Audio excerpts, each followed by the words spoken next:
This is 9 News Perth with Michael Thompson. Good evening. Tonight, the WA Police Commissioner is putting his officers on notice. The force taking a tougher stance on those who don't adhere to new family domestic violence protocols. Cole Blanche speaking to Tracy Vo as part of our special series, Turning Point Lessons from Floreat. And Tracy, we've also been given exclusive access to new police training.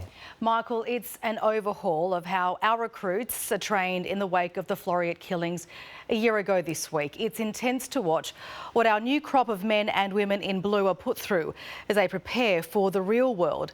These systemic changes witnessed by the very woman who brought them about, victim, survivor and advocate Ariel Bombara. And we warn you, the vision you're going to see is confronting. The police are recruits, the people they're dealing with are actors. I need you at 10D229 at 3A Salio Place, Joondalup. Are you available?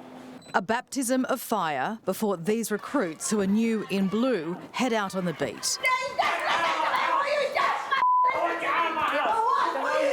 Unaware of what's behind closed doors. Get down. Get down. On the glass. On the glass. These mock scenarios are raw and confronting. But they're preparing the next generation for today's family violence crisis. Oh, that's what I am worried about. I do not want him back here, OK? You should not be here. Look, ma'am, let me just...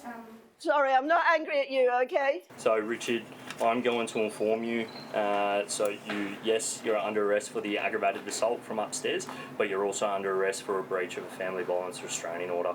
Taught about coercion and control, introducing them to the cycle of violence and how to identify primary aggressors. Scenarios that can be testing for some. I've told you my name. My name's Peter. If they make their mistakes here, it's a safe place to make those mistakes. As they receive critical, real-time feedback. Difficult, right? Not every victim is going to be cowering in a ball. Obviously, some victims fight back. You never know how someone feels in a situation like that, and you just want to be there for her and make sure that she feels safe. You guys nice and decisive when you entered, okay? So we have that power of entry under 62B of the Restraining Orders Act. I think I've learnt more in the last 3 days than I've learned in the last 22 weeks of the academy. The debriefs have been, I don't even think you can put a value on them. WA Police opening the doors of its Joondalup Academy for our cameras. Just get him out, please. Over 4 days, the recruits go through 20 tasks. They're fresh-faced, young, fast-tracked into situations that, at times, require decades of life experience. Without that lived experience, they don't have that ability to really, identify the kind of nuances that involve in talking to a victim until they have the opportunity to engage with the actors. Since the Floreat murders, family violence training has been revised and new procedures introduced when it comes to firearms. In our crime house, we actually have a police order issuance and the seizure of firearms, which came about through the reforms of the Bombara incident. They come, they actually serve the police order, they go through the form, they learn about explaining the form, using those language styles to make sure that's understood. And one of those questions is, does he have access to firearms? There is. They seize that firearm and deal with it accordingly to the training that's just recently been put out as well with relation to the firearms reform. It's one of 13 recommendations in place following the Bombara report, simplifying decision-making for frontline officers by preventing access to firearms by persons who pose a risk of violence, family violence or intimidating behaviour. It was the deaths of Jennifer and Gretel Patelches that forced change.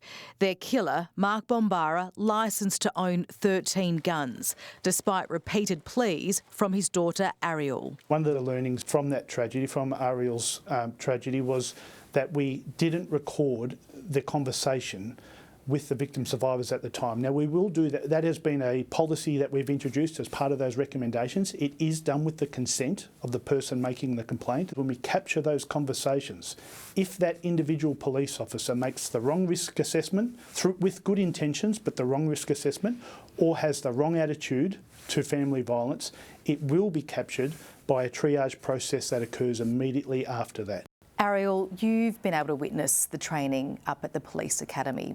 What was that like for you? They really made that coercive control element seem very real. It was like seeing my own past sometimes. But it's a lot of that mental manipulation where you are made to feel like the problem by the perpetrator, you know, or that you can't live without them, or that you're nothing without them. It seems like they're really putting a lot of work in to update the training processes, and I think making them a lot more modern in terms of what we know about domestic violence and coercive control. So that looks really, it looked good from what I could see.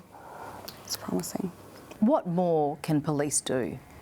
You can't train empathy into people, and I imagine there are a lot of people, officers, that do the training to tick the box, and then they've done their training, and in order to really be able to put themselves in the shoes of victim survivors who've come to them for help, they need that level of empathy, and I don't think you can get that empathy until you start reflecting on your own upbringing.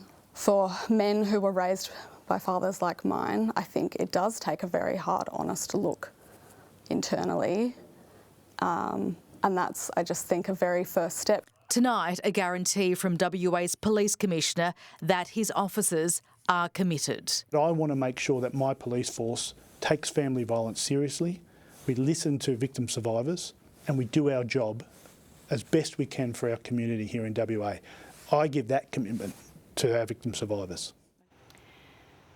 And tomorrow in 9 News Perth, the final report in our special series. Crime reporter Amber Wilkinson on the beat with an elite WA police squad tasked with hunting down and arresting accused domestic violence perpetrators. We speak to seasoned police, listening to their take on what's driving record high reports of abuse. And if tonight's report has raised any issues for you, there is help. You can call 1800 RESPECT, that's 1800 737 732. Michael? Tracy, thank you.